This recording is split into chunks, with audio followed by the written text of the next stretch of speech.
Hello, everyone. Can you hear me all right? Good morning. Thanks for making it to such an early morning session on a Wednesday in Las Vegas. We really appreciate it. You know, being engineers from Microsoft, it becomes a little early for us to, so I'm really surprised and really glad with the turnout. My name is Anjali. I'm a program manager on the Azure Services for Windows Server team. Today, I'm going to be presenting with Marco Meno and Nick Vandersweb from Cloud Cruiser. And we have some exciting stuff for you this morning, so I'm very excited to share this with you. You know, you have seen this slide in Brad Anderson's keynote on Monday, right? Remember this? So Microsoft's Cloud OS vision, what is that really about? It's about providing the same platform, whether it's across Microsoft's public cloud, which is Azure, or a private cloud in a hosting service provider's data center, or in an enterprise. And this same cloud platform is going to enable a consistent experience across all three, so that whenever users come in, they see the same consistent experiences of using the services and assigning resources for themselves. When developers come along, they use the same API layer in order to develop their applications. So how are we really enabling this Cloud OS? If you go to Microsoft.com/hosting, you can read more about what this Cloud OS vision is about. It's about using our robust Windows Server as the foundation of the Cloud OS platform, using System Center on top, the family of the System Center components, and the new Windows Azure services for Windows Server, which is now available for download immediately. It is a free download, so you can just, as long as you have Windows Server, System Center, 2012 SP1, you can deploy this and start using the services that come along with the Windows Azure services for Windows Server. What are we bringing in this? So, I'm sorry, I'm having some issues with this clicker. We're bringing websites, virtual machines, and a service management portal and API. Let's talk about some details for each of these areas. So, websites. You know, how many folks have used websites in Windows Azure? Folks have used it? All right, so the same runtime that is used in the Windows Azure websites was modified just a little bit to work on Windows Server. The code is 90% the same, and that is why we can get the same experiences and the same API and the consistency, and that enables workload portability as well. So if a developer creates a website in Windows Azure, they can easily port it to the on-premise stack with Windows Server in the backend. We have support from classic ASP to PHP, Node.js. There is also source integration with the Git repository. And there is a fully integrated web app gallery. So if a user wants to create a WordPress blog, they can do it in a matter of clicks, really. The MySQL database is provisioned in the backend, you know, linked with the website, and they're ready to go. One of the features that hosters really like about the website's runtime is the ability to scale it up. So what that means is, you know, when a user creates a website, by default, it's placed on a shared instance where there are multiple websites, you know, enabling the multi-tenancy.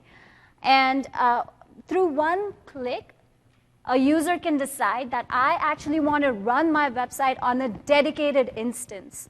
In fact, I want to scale it over multiple dedicated instances. So from right there, you know, a hoster can charge like $5 a month for running the website on a shared instance. And as soon as they move it to a dedicated instance, it could go to $50 a month or more, depending on what the resources are, what the SLA is, et cetera. So let's look at infrastructure as a service. We're really enabling high-density VM hosting. And we are going to dig into detail for this area. It is built on Microsoft's Hyper-V, and it is actually enabled by System Center VMM in the backend. So System Center VMM, it's exposed, all the functionality is exposed through the Service Provider Foundation API. And that is what gets plugged into the experiences stack in order to be able to use, create virtual machines, remote into them, et cetera. And we'll dig into the details in a little bit. The portal and API, what's this about? So the portal where the user is actually able to access these services from is the same portal as Azure. It is literally the same framework that is ported and used on the on-premise stack as well. This portal is a modern, meta-themed, based on web standards, uses HTML, CSS, JavaScript, is device-friendly, is browser-friendly, can be used with Chrome, Firefox, can be used on Surface, iPads, what have you. And as the Azure framework is revved to, for improvements, et cetera, we will get the same improvements on the on-premise as well, maintaining the consistency of the experiences promise. This portal is also white label ready. It can be skinned to add your logos, your colors to make it yours. There is also the service management API layer that the portal sits on in order to be able to communicate to these services. And folks can use the API layer directly as well. This API layer is also consistent with Azure's API layer. And it can be extended. More services can be added. And it is ready. So as new services come in Azure, they can also be ported to on-premise with a little bit of work. So that is the overall of what the pieces are. And now we're going to start digging a little deeper into the details. So these, I'm sorry, I missed a code actually at the bottom of the screen. This is a blogger from GigaOM who said, Microsoft partners can offer customers the same Azure-like experience without actually using Microsoft's cloud. But of course, he's talking about without using Microsoft's public cloud. But Microsoft's private cloud enables you to get these experiences. So let's talk about the layering. This is just a logical layering to visualize what this looks like, even though I've been very descriptive in my actions. The portal sits on top, communicates through the API to the different services that are enabled. The websites is enabled on Server 2012. It has a bunch of pieces, the controller, the web workers, where the websites actually reside on, publishers, front ends, et cetera.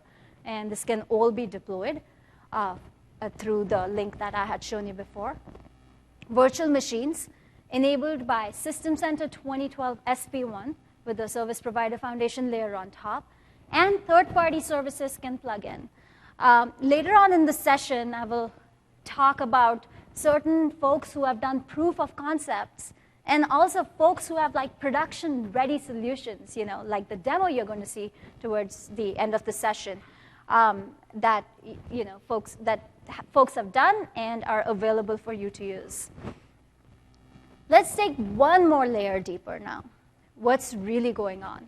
So now on the right hand of the screen, you are seeing what the Azure stack looks like. The same portal, the same API, and all the services are running on the Windows Azure Fabric. Now, this portal, it's a self-service portal. I can come in as a user, and by my self-service, I can create VMs, I can create websites, I can create service bus messaging queues, et cetera, right? And this happens by, I sign on for an Azure subscription, and the subscription determines what services I'm allowed to use and what lights up in my portal. So the same concepts have been done on the on-premise as well. We brought the same framework, the same exact portal on-premise to work on Windows Server. It is, again, a subscription-based model that I'll show you as well. In Azure, folks are using the operations team. It's a large operations team running thousands of servers and using a lot of in-house tools and PowerShell scripts to maintain it, to service it, etc. But on-premise, we have also provided an administrative view into what the services are. So I can manage what my website cloud looks like, what my virtual machine cloud looks like, and create plans, which is basically a set of services that I put together and brand. So I can offer a gold plan that offers 10 websites and 3 virtual machines and put a price associated to it. And a user comes on, signs on for that plan, creates a subscription, and goes on through the tenant portal. We brought the same service management API, right, that the portals communicate through and can be accessed directly. And we started bringing on the services. Websites, like I said, the runtime is is pretty much the same. VMs is powered by System Center, arguably more robust. And SQL, instead of SQL Azure, it's now enabled on SQL Server. And we have a list of services that are going to be brought on for future releases. So if something's in Azure, we will be bringing that in the future as well to on-premise. So with that, I'm actually going to move to a short demo before handing it off to Mark for the details. So I want to start with, this is my account on Windows Azure, right? Folks have seen this portal. I have this list of services that are available to me. Now, I'm going to switch to the Azure services for Windows Server portal. Exactly the same portal. Now, this is not demoware, right? This is the actual bits that are available for download. We actually put them on a bunch of servers at soft layer and are running this service from there. So if you'll notice in the URL, it's not local. It's running in soft layer. So the services that I have available are websites, virtual machines, virtual networks, SQL and MySQL databases. And we were talking about it. You can go create websites, etc. I won't go into the details over here. I want to also show you the administrative portal. The same UX framework, the colors are a little different. It says Service Management Portal on the top left. And if you look at what I'm managing in the administrative portal, instead of websites, I'm managing a website cloud. Instead of virtual machines, I'm managing a virtual machines cloud. I can create plans. So if we just drill into the website cloud a little bit, you will see that I can see the overall health of my system. I can see the different roles that are running. Is something wrong with them or not? I can see a full list of websites created by every single user. And similarly, I have VM clouds as well. I can go into plans, quickly author a plan, MMS demo. And I can select what services I want to offer. Once this plan is created, I can even make it public. Public means that any user will be able to sign up for it. And I can provide description in the text about what the pricing is. I can keep it private, so I can keep it for just some of my customers. Now, with that, I'm going to hand it to Mark to dig into the details of IaaS. Okay. Thank you, Anjali. Okay, I'm going to drill down into how you can use this technology to provide infrastructure as a service. How many here are familiar with Virtual Machine Manager, Hyper-V? Should be most everybody. Okay, so we're just enabling this pattern that we've been talking about, where you configure a fabric, abstract the fabric away in a cloud, then delegate that cloud to a self-service user who then can use that cloud to manage VMs. Okay, so we're taking this pattern and then applying it to Windows Server, System Center, Service Provider Foundation, and Windows Azure Services for Windows Server. Okay. So what does the stack look like on the infrastructure as a service side? First of all, we have stamps, which are individual scale units. Okay, so here you would say there are 3 separate VMM servers with their own set of compute, fabric, and storage that are managing. All right. Then there's a layer called the Service Provider Foundation layer that enables aggregation across the stamps. Okay, so that from the same endpoint, from the same server, you can access multiple backends. Okay, maybe different data centers, for example. Then there's a REST OData API, right, which provides a web API to get at those that capacity, the clouds that are exposed from those servers. And then also there's extensibility through automation. It also provides multi-tenancy for the infrastructure as a service. I'll talk a little bit more about that later. Okay. Then that plugs into, as one of the services, the VM service, right, into the service management API that Anjali was talking about.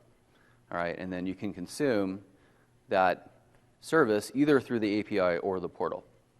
Okay, so if I have multiple tenants, they'll be isolated from each other via subscription in the service management API, a tenant in the service provider foundation layer, and a virtual machine manager tenant admin user role in virtual machine manager.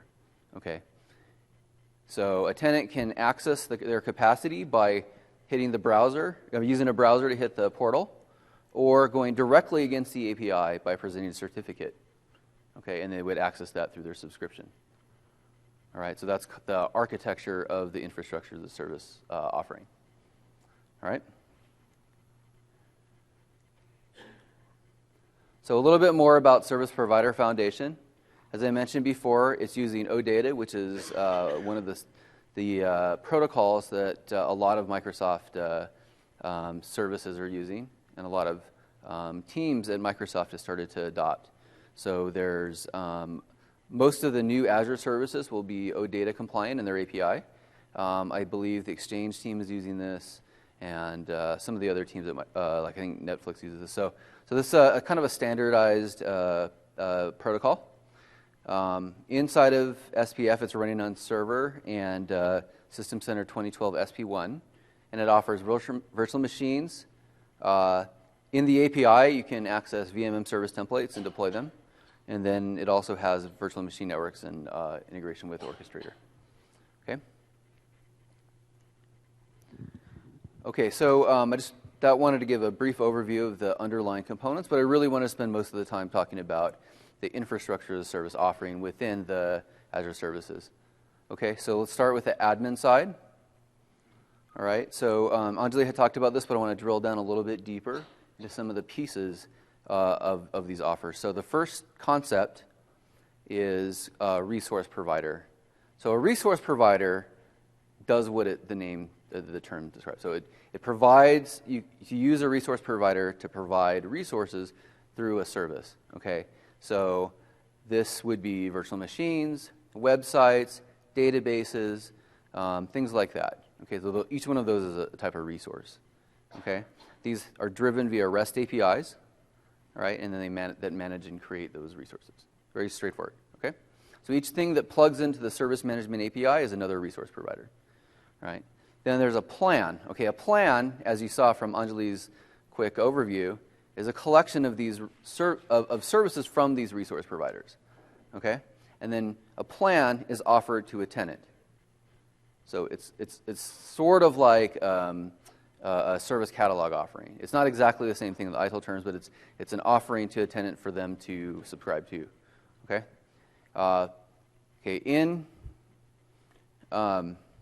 In this release of the Windows Azure Services for Windows Server, users are managed in a separate user database in the Service Management API layer. Okay. So using ASP.NET membership. Active Directory integration, which we need to have for enterprise adoption, all right, is coming in a future release. Okay. So once you have a user that subscribes to a plan, they create a subscription. Okay, and that's their account, basically. That's the way that they get access to their service.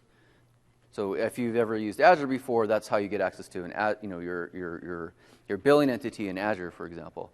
And it's the same concept here, the Windows Azure Services for Windows Server. So you sign up for a plan, you get a GUID that's associated with your subscription, right? And then you can access those services. Your service consumption will be metered, your usage will be metered, and then you can be billed accordingly to that usage, all right? Those subscriptions are also in this framework, also kind of describing how much you can consume. So unlike Azure, which has infinity pay-as-you-go just about, I mean, I guess there's some big limits, like 50 VMs or something per subscription, something like that. In this case, a service provider or a service offerer may want to restrict a lot more than that. So for example, in a private cloud, if you're going to offer this, you might only offer every dev like the ability to create 5 or 10 VMs or something. And they can only use N CPUs and N amount of storage or something. So that the quota is there to kind of constrain and put guide rails on the usage of the service. And there's also potential for doing access control as well. And I'll show you what that looks like in the virtual machines offering. So now let's get into kind of how it works. How do the mechanics go within the components? So I have this in my diagram here. Windows Azure Services. It has a database that has plan subscriptions in these user accounts. And then it has a service management API. It has a UX for tenant and for admin. Okay. Then I have the System Center components, Virtual Machine Manager, SPF. SPF has in its database a specific subset of the plan that's pertains to infrastructure as a service. It has tenants and user roles that correspond to VMM user roles, and then it has the stamps, different VMM servers they can access. All right. So the admin, to set it up, they just add the endpoint to the Service Management API. I'll show you what that looks like. It's really simple. And then add each VMM server they want to access. Okay? And then they create a plan. Right? And Anjali showed you a little bit about that. I'll go into a little bit more detail in a second in a demo. All right. And now a tenant can subscribe to that plan, or an admin can create that subscription for them. Either way. So you can have some other external sign-up process that then creates a subscription, which you then send an email or something to the user to say, hey, go access your subscription with this account. When the tenant subscribes to the plan, a subscription is created, and then they can go and use that capacity. Okay? So that's the end-to-end kind of process. Now, we've had some people trying to deploy this guy already, okay? So this integrations. And we've learned some things. So I wanted to kind of go through a little bit of those details, because you'll find it useful when you try it out yourselves, okay? So one of the things that you have to do to get this thing working end-to-end is when you install SPF, you have to make sure that the application pool identity is a domain user and not a network service account. So that's one thing. It's very straightforward. But you have to do that. You need admin access to the database and a VMM. You need to configure SPF in the IS settings to use basic auth. Okay? And then this tricky little thing, we have to add a local user on the SPF server. And there's some groups there. And you have to basically add that user to the group. So instead of having a domain user, you have to have a local user. So that's just another tip you have to follow. And then you use that account to register the connection between the Service Management API and SPF. Okay? And then everything else should be taken care of for you. And as I mentioned earlier, we don't have Active Directory integration yet. Okay, so instead of talking about that, I'll show you a little bit what I meant by setting up SPF in the demo right now.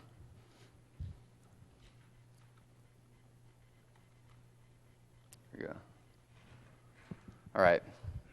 So here I'm on the VMM server that also has SPF installed. And this is running at soft layer, as Anjali had mentioned before.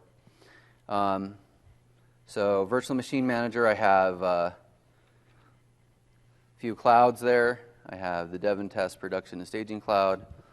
I have one host that's kind of medium-sized. I have some networks down here, a bunch of networks. And expose that, and then I have SPF installed, okay? So SPF, as I mentioned before, is installed as in an IS service, right, an IS application. Okay, so there's this SPF, okay, here.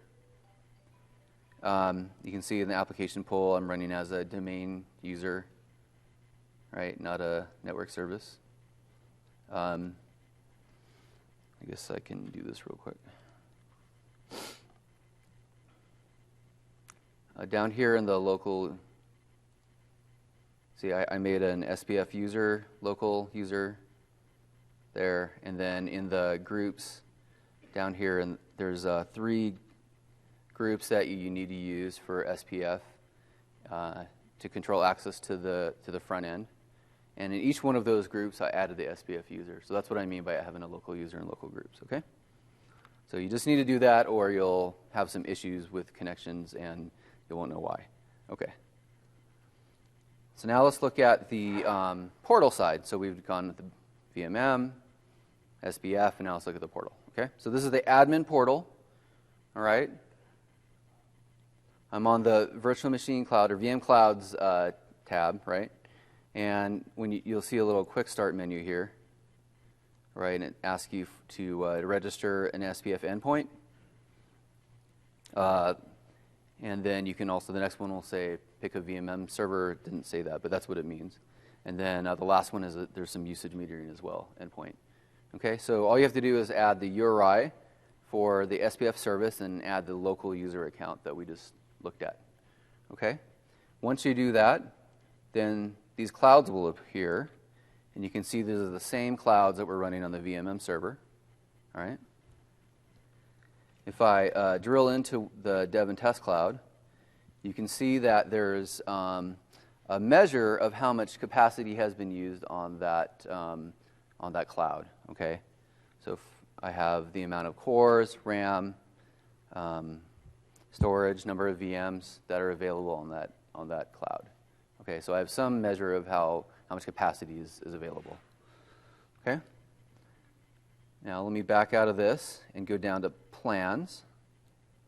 Okay. I'll find the plan that I'm using now. Okay, and I can drill into that plan. Okay, and I'll go just down into the Virtual Machine Clouds one.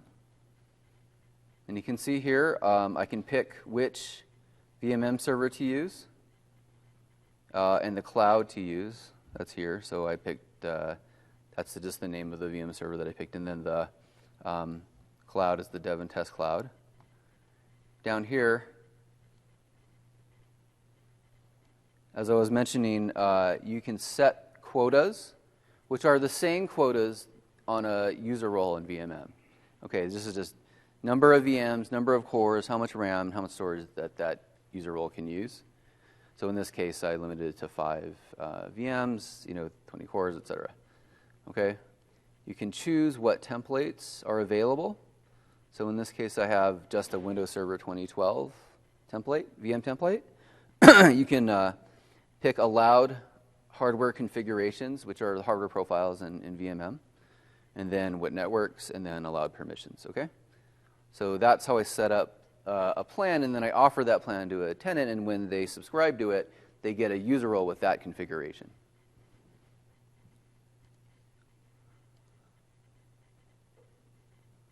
All right, so that's what I wanted to show on the admin side. Okay. Okay, so a little bit more on usage metering, okay? So there is a usage metering endpoint that goes against the operations manager, system center operations manager, data warehouse data. So it takes advantage of the data pipe, the VMM management pack between virtual machine manager and operations manager that brings over those perf counters on usage, okay? So it supports per subscription metering, which Nick will show later on how they might use that. It's gathered into a usage database, which is exposed through a REST API, okay? And this, I think I showed that there was a usage endpoint in SPF, and then The thing is that it requires, I think, update rollup 1, which was released in January of this year. Okay. It's a little bit diagram on how that's working. So basically, there's the system center components that are exposed through a REST endpoint that the service and management API grabs and hits that endpoint and grabs usage data, and then dumps it into the usage data cache. So you could think of that database as not a data warehouse with many a year or many months of data. It's like a very short-term cache that then a billing API that exposes that data through a billing API, and then a back-end system that does billing, like Cloud Cruiser's service, that it will actually collect up the data and have that data in for long-term access. Okay. I know you can't read this, but I just wanted to write down on the deck all the different metrics. But I'll just describe them. So, memory allocated, memory consumed, CPU allocated, CPU consumed, or CPU percentage utilization over time, disk I/O, and then I think it's network I/O, basically network in and out. Okay, so those are kind of the meters that are available. All right, so I just want to describe that. It's in the deck, so you can look at it later. Now, tenant. So the main thing here is that we wanted to make sure that the user experience was consistent with Azure. It's not exactly the same, right? On the back end, we're using VM templates to create VMs in Virtual Machine Manager. In Azure, we're taking an image and applying some settings to that, and then it's going off and building something on the Windows Azure Fabric. So instead of having the backends being consistent, we at least wanted to have the user experience consistent. Over time, we are working on having the APIs consistent and the backends more consistent as well. Okay. Again, we had talked about this. You log in with your account. You get access to your subscription. It turns out that we thought that having multiple subscriptions would be useful, so we added that feature in. So with the same user account, you can have multiple subscriptions. So you can subscribe to some subscription on the Dev Test Cloud and some different subscription on the Production Cloud, for example. Okay, and then it manages virtual machines and uses virtual machine networks. I did include a bunch of screenshots that are hidden from the deck, so you can look back at this later if you want to see kind of the details of the features, but let's just go straight to the demo.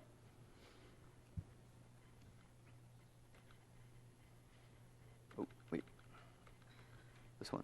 Okay, so this was the admin portal, so let's go to the tenant portal.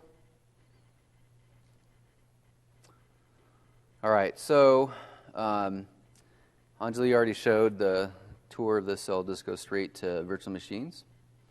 So here I created one already, but let me create another one. So I'll go down to the new button.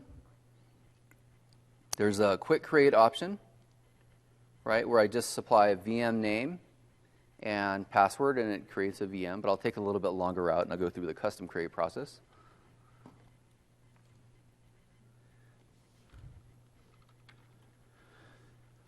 Okay, so MMS demo VM, hit next. Now it's hitting VMM and looking at the VMM library, looking at my user role and exposing only the ones that are available to me. So you notice down here on templates, I had 3 templates in VMM, but only 1 for the subscription, so that's the only one I have access to right now, right? So there's some RBAC built in there, right? So I'll pick the Windows Server template and supply the admin password.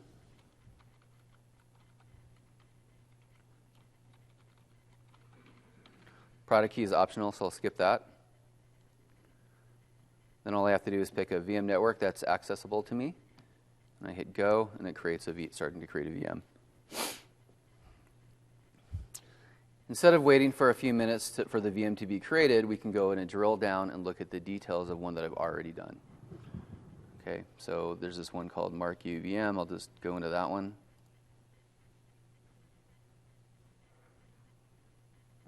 Okay, now this is going back and hitting the SPF API, grabbing the details from that particular VM and from VMM and bringing it back up to the UI, right? So you see here at the beginning, there's this dashboard of usage of CPU, storage, and network I/O. Okay, so that's kind of real-time metering of what's going on with that VM. Down here, you'll see that I have status, computer name, OS, and the external IP address that's exposed from SoftLayer's network out to the internet, so I can remote desktop to it for my demo. Okay, it's coming from a pool of public IP addresses. Over here, you can see that I have 3 lines. I don't know if you can tell the difference between the 2 gray lines, but I have the amount of capacity used, amount of my quota used by this particular VM. The dark gray would be how much extra I'm using for the other new VM that I just started creating, right? And then to the right of that over here is the total usage across my quota. Okay. Down here at the bottom, you can see I have a bunch of actions, so I can RDP to this machine through its public IP address. Okay.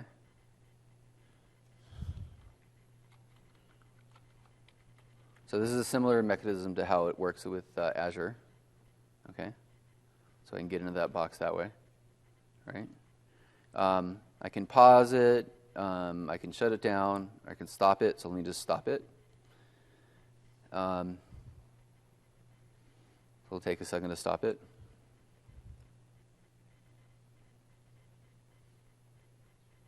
So it's running in the background there.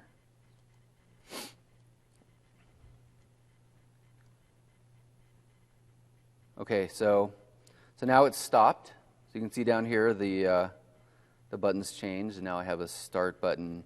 But I also have this attach and detach button. So if I click on that, sometimes it doesn't work. Yeah, I don't know why it's not working. So go to configure. Here I can change the size of a VM.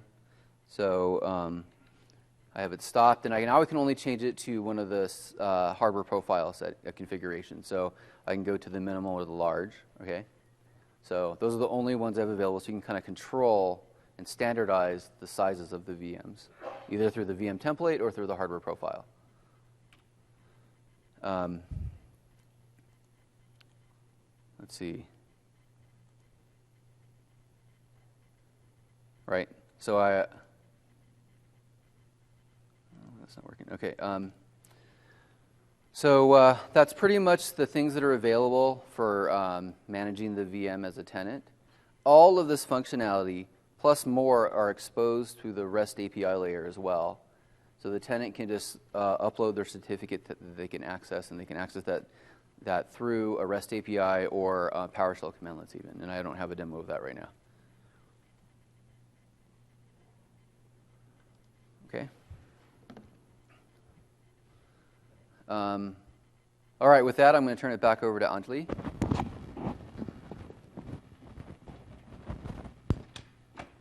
Thank you, Mark. So we also wanted to share with you what the deployment process is like, what are the things you should look out for. We actually haven't shared this in any presentation before, so it would be useful to get your feedback if this is useful or not. We have a pretty detailed, some folks say it's a little too big, install guide available at the URL. And we have an express install where all the components that you see on the screen can be deployed on a single server. If you're testing it out in your lab, that is the, just want to play around with the portal, that's the thing we would recommend. For production, we recommend a distributed setup, of course. And the distributed setup contains of, you've seen the tenant portal. There is a tenant public API. What is this tenant public API? You remember I was talking about how developers can go directly against the API. For that, they first need to create a subscription through the tenant portal, or an admin can create it for them. And they have to upload a certificate to the tenant portal. And the certificate has to be embedded in the header of every API call that goes against the tenant public API. And that's when they can create websites, create VMs, start, stop, etc. And the tenant, so the service management API, I should have started with that. The service management API is divided into admin API, where all the admin operations go to, the most elevated access. The tenant API, where the tenant portal goes to, and the tenant public API that exposes the same functionality that is available in tenant portal, but also available to developers directly.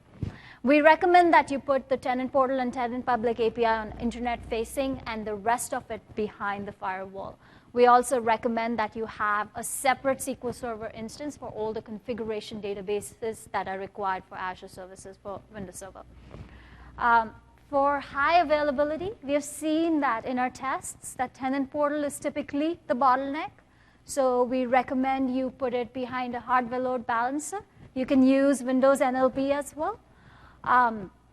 For SQL, we support always-on availability as well as failover cluster. Our test team recommends that you use always-on because it's cheaper, but you do have the downside of the performance overhead because of the dual write. So it's really up to you and what you want in your environment. And during the install process, take snapshots. Pre-configuration, take a snapshot. Post-configuration, take a snapshot. Post-install, take a snapshot. Because with this whole distributed install, sometimes it takes a little bit. So we really recommend going that route. We also wanted to talk about how you plan for your capacity. We have a document where all the details that I'm going to share are already written, but I just wanted to bring some things and highlight them. So this is what our test infrastructure looked like. We deployed the Windows Azure Services for Windows Server on a set of 7 machines, all dual core, 4 GB RAM. And we had 2 SQL instances, one for the configuration databases, one for the SQL server to provide the SQL databases service, and one MySQL server. And we put the admin API, the SQL resource provider, MySQL resource provider, and the usage all on one box. You remember that we had mentioned that, I mentioned in the previous slide that tenant portal is typically the bottleneck. So those are the results I wanted to share with you. We started off with about 8,000 users and started off with, 5,000 websites and 6,500 MySQL databases. And ran these tests, this workload mix, for about 3 hours till we reached to 10,000 subscriptions. So we had 8,000 users. Each user had 1 subscription, leading to 8,000 subscriptions, and it grew over the period of 3 hours. The CRUD operations are as they are, mostly read, some create updates and deletes. And these were the results we saw. Now, as you can see, the results are not linear. If you have 6 instances of the tenant portal, you can run like 10,000 concurrent users. And from our research, we've seen that the number of concurrent users is typically 20% of your total number of users. Of course, it can vary from environment to environment. And the response times for each of those CRUD operations was under 5 seconds. So these are the results that we saw, and hopefully these results will help you plan for your environment and your capacity. The next thing we really wanted to drill into was, yes, this stack is available, the experience looks the same, etc. How do I make it mine? What are the ways that I can customize the portal? What are the ways in which I can extend it to add my own services? So, now you know this stack, like you recognize this image, right? So the tenant portal, I had mentioned it's white label ready. So you can completely theme the portal. Colors can be changed. Logos can be changed to really make the experience a little bit more unique than it is for Azure. Services can be added. Folks have been talking to us about like, hey, but the stack doesn't support this service. I have an immediate need for it. How do I add it?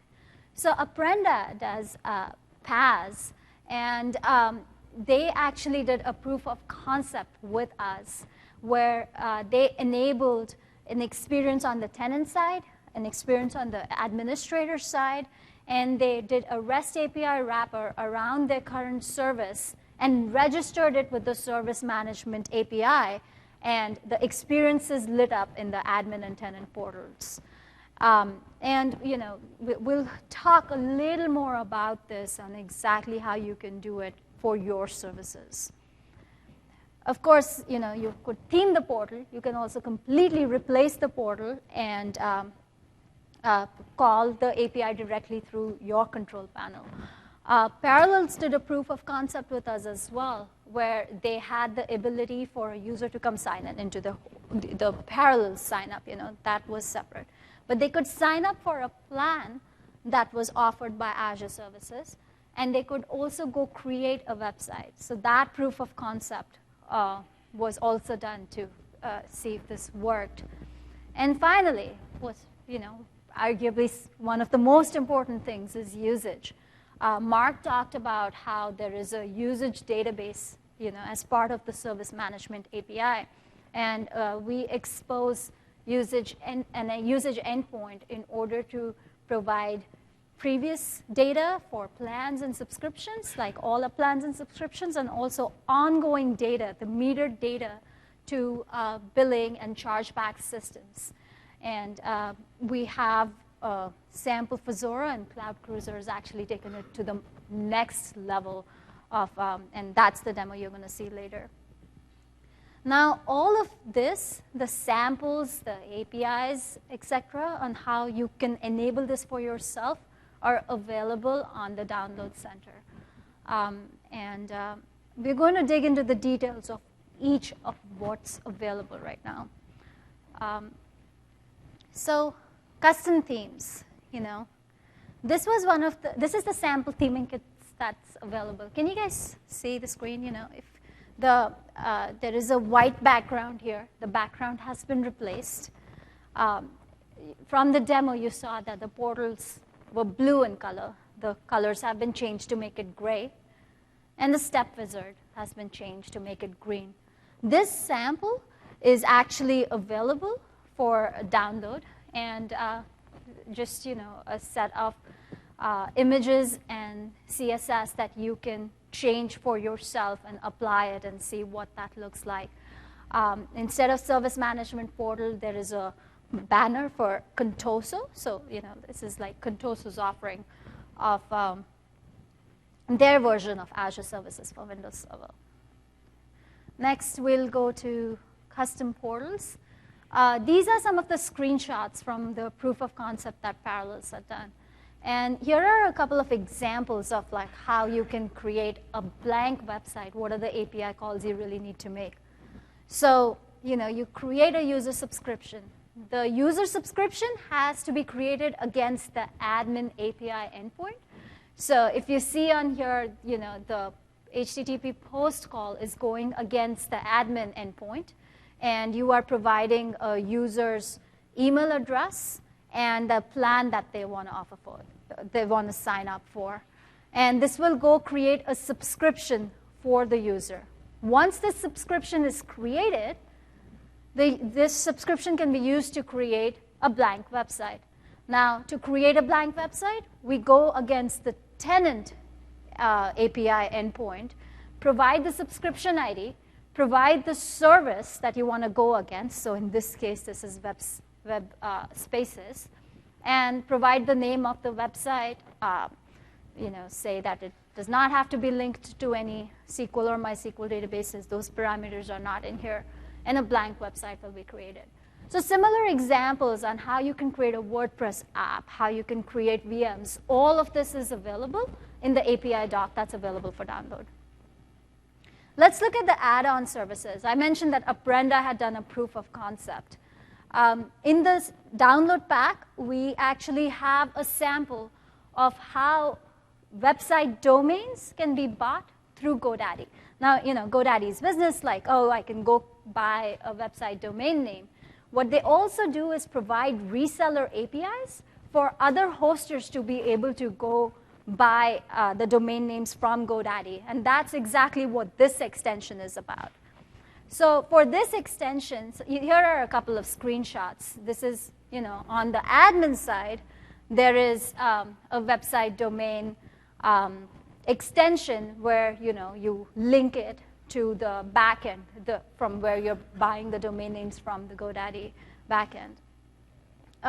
There is an extension in the plans. Oh, this is what I want to make available in my plan. So .com has a particular price. .net has a particular price. And on the tenant side, how can I go buy these domain names? So, basically, if you wanted to create a service, you're going to have to create the admin, plan, and tenant extensions. You're going to have to make controllers for both the admin website as well as the tenant website, and build a REST API wrapper, and finally register your service with the service management API for the experiences to light up in the portals. Again, the sample's available. And finally, coming to the usage. So on this screen, this is a modification of what Mark showed you. It's more horizontal than vertical. And there is, in blue, there is a resource provider. So this resource provider could be websites, could be VMs. For websites, the usage data that is exposed is just number of websites, whether it's running on a shared instance or the number of dedicated instances it's running on, CPU, memory, etc. This data, this usage data per resource is pulled in via a collector schedule that runs in the Azure services for Windows Server and is stored in a database. Now, this database is not a long-lived database. It stores it on default for 3 weeks. You guys can go configure it. And this database exposes an endpoint, 2 endpoints actually. One for the billing service or chargeback service to go get the existing plans and subscription data, the all-up list of plans and subscriptions, and then data on an ongoing basis, store it for themselves, and expose it through invoices or chargeback sheets, etc. And on our download page, we have a sample that works with Zora. Of course, if you have your own billing system, you're going to have to modify it a little bit in order to make it work with your own billing system. And like I had mentioned, Cloud Cruiser has this available. And with that, I'm going to hand this to Nick to show us this demo. Thanks, Anjali. Yeah, thanks very much, Anjali. Let me give a little bit of preamble to Cloud Cruiser and what we do. We do financial management, and we have integrated with System Center. As you deploy System Center and you set up a private cloud, it manages the finances within that. We've now done that same integration, or even a better integration, with Azure services for Windows Server. The value that we provide by IT financial management is we drive for lower cost, and for a hoster, we'll drive down the costs and drive up your margins, so you become a much more profitable organization. This is important for a private cloud because as you give self-service to end users and they're deploying resources, they're not going to shut them down unless there's a cost associated with it. So we provide that incentive to turn things off when you don't need it, drive down your usage costs, and be much more cost effective. From a service provider, we provide auditable invoicing, for instance. So the types of things that we do is we see everything. We see all the data. We go to the APIs from Azure services for Windows Server, pull in subscriptions, pull in data. We go beyond that. We pull in data from your service desk, ticketing systems, labor, everything goes in, and then we render invoices back to tenants. So auditable, and those invoices, we have a BI system. The tenants can log in, see their invoice, drill into it, And if you're a service provider, this is important because if you provide an invoice to the customer and it's not auditable, they're going to argue with you and you're going to have to give them a 20% discount to resolve the issues. We have a fully auditable system of record. And then we do financial usage budgeting and quotas as well that we've built into this. So the best way to see this is to do a demo. So I've got a live demo set up here. What I need to do is just flip to our system, and hopefully that comes up.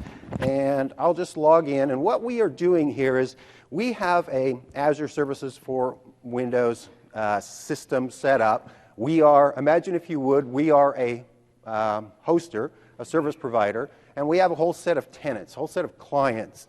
And this, when you first log in as the administrator, you see the dashboard, which shows you first all of the tenants. Now, here's our top 5 tenants. I've got clients of Pepsi and Coke and Dr. Pepper. I can drill into that, looking at the specific subscribers like departments, sales department, marketing departments, driving it all the way down to the plan level that Anjali and Mark were showing you how to set up. We're pulling that data in, so we can drill it down and see how much revenue we're making, how many charges we're making, all the way down to those plans and each of those subscribers. Now, if you look at the bottom part of the screen, you'll see our top services that we've sold to these clients. In this particular case, virtual machines is our big seller. So we've been invoicing and collecting revenue on many virtual machines, but there's also websites and silver SQL servers, gold SQL servers that you're getting from the various different plans. So that's from the dashboard perspective. What gets really interesting is if you go in and you do reports, and if you look at, for instance, a cost trend report, we can show the client, what is the trends? In this particular case, we started our Azure Services for Windows server hosting environment on January 1st. We've had subscriptions set up by Coke and Dr. Pepper and Pepsi, and you can see the growth rates of those. You'll notice there's a dip at the end here. That's because we're active. We're pulling data all the way during the month, so it's down a little bit because it's only like the 10th of April right now. But it's going up over time as well. And you can drill into this data because it's an active BI system and drill down into each of these clients.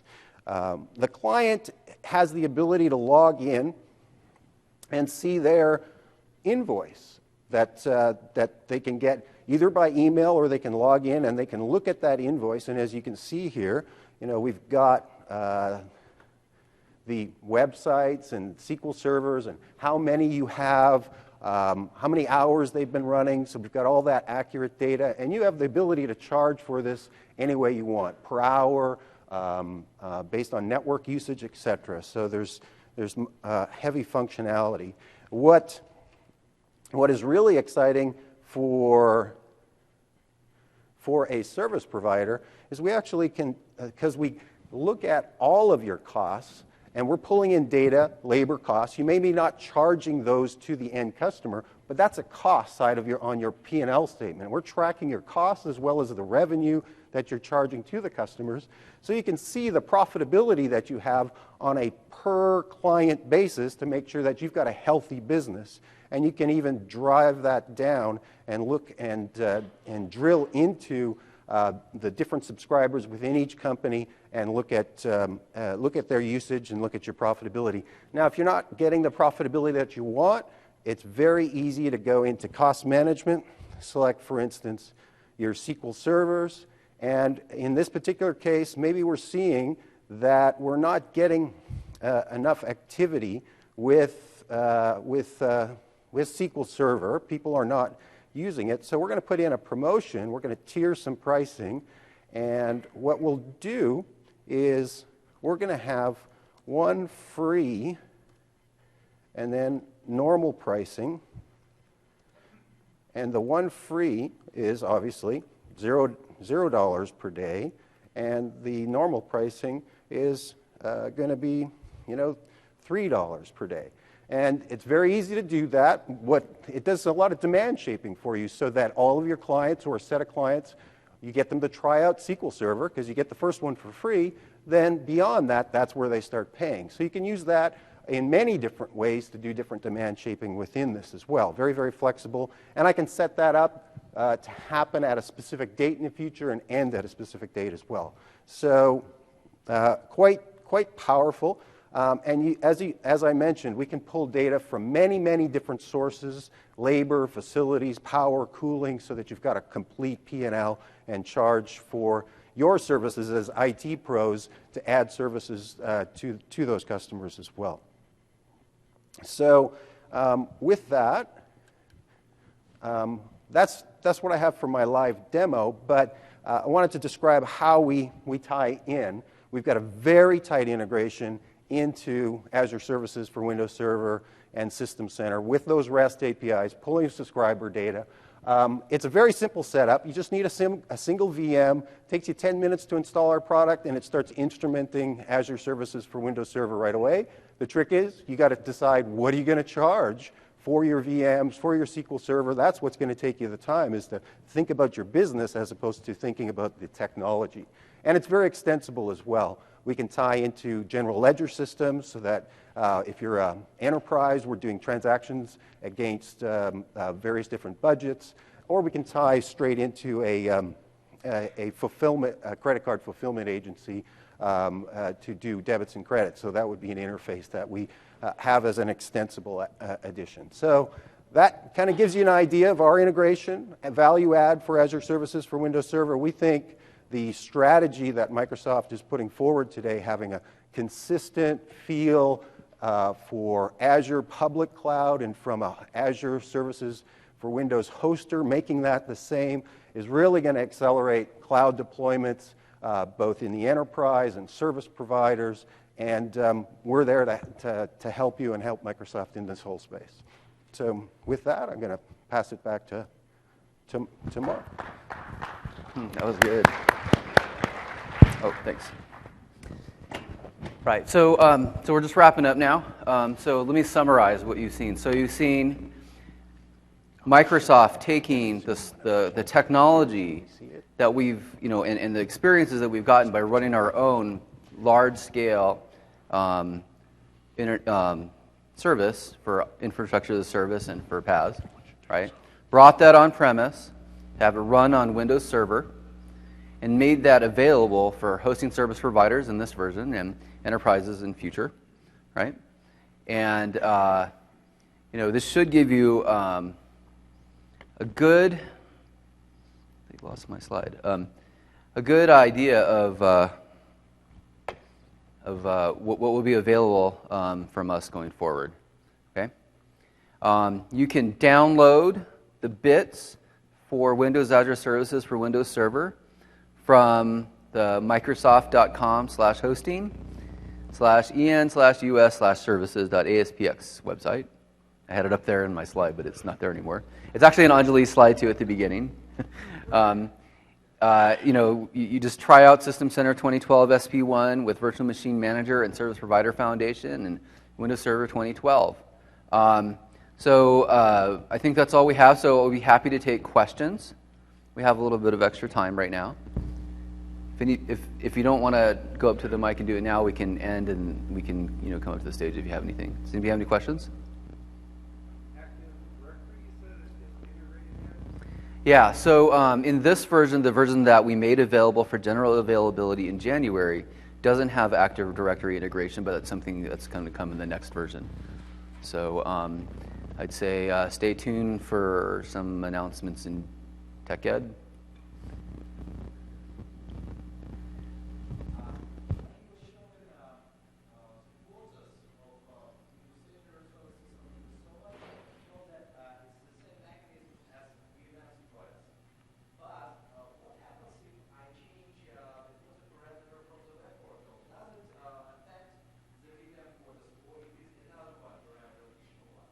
Yeah, okay, so the question is, when I initially set up the plan in my demo, I showed setting up a plan, okay, and it had a certain quota associated with it.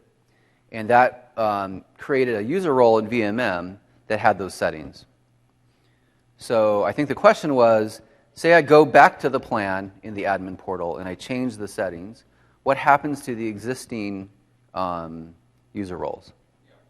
Okay, so right now, for now anyways, the new subscriptions will have the new settings. The existing subscriptions, out of the box, we don't have a mechanism to automatically update those. We know that's something that is maybe a behavior that we want to have all the subscriptions consistent, so we're looking at automating that. For now, you would have to have a run book or something that if you wanted to do that, or some other process to go update the existing subscription. So that's how it works right this second in this current version. Anybody else? Oh, go ahead. How are the templates that you're showing and the SQL Server services, are those something you have to create a baseline for those, or is that any guidance on where you want to be? Yeah, so so the question was, what about the template and the SQL Server? So for the SQL Server, it's just databases on a SQL Server. That's it.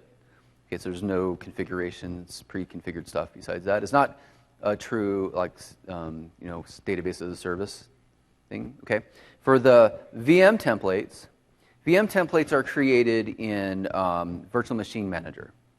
So you just go to Virtual Machine Manager, you create a template as an admin or a content author, and then you save that. The APIs will expose those to the admin portal, and you get to pick which ones to use. In the future, we're looking at how we kind of have a central library of these things. So that's another thing that we're looking at going forward. That's a good question. Do you have one right there?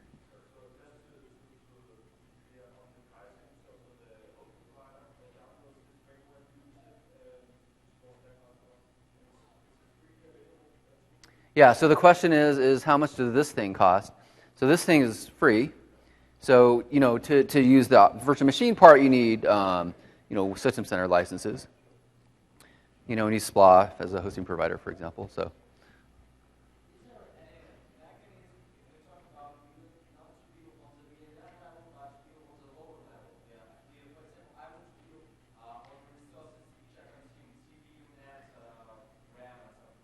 Yeah, so the metering is at whatever, I forget what granularity, but you can do it on pay-per-use or metering of the usage. So those are both possible. You don't have to do per VM or something like that.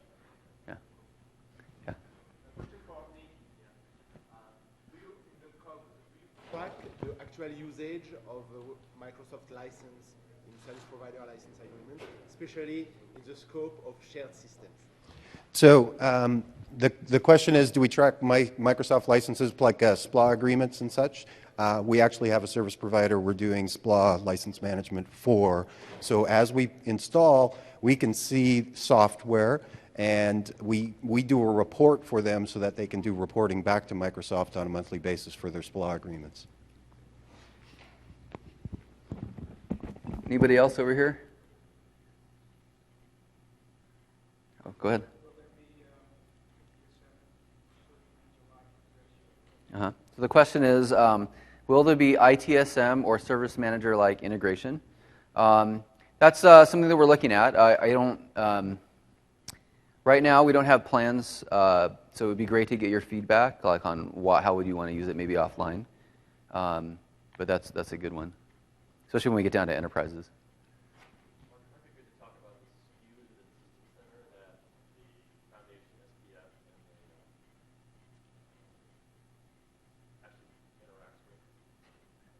What do you mean?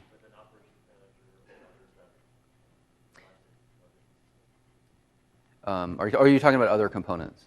Okay, so so question is, what components of System Center are used by this service? So right now, Virtual Machine Manager, Service Provider Foundation, Orchestrator, and the Operations Manager Data Warehouse.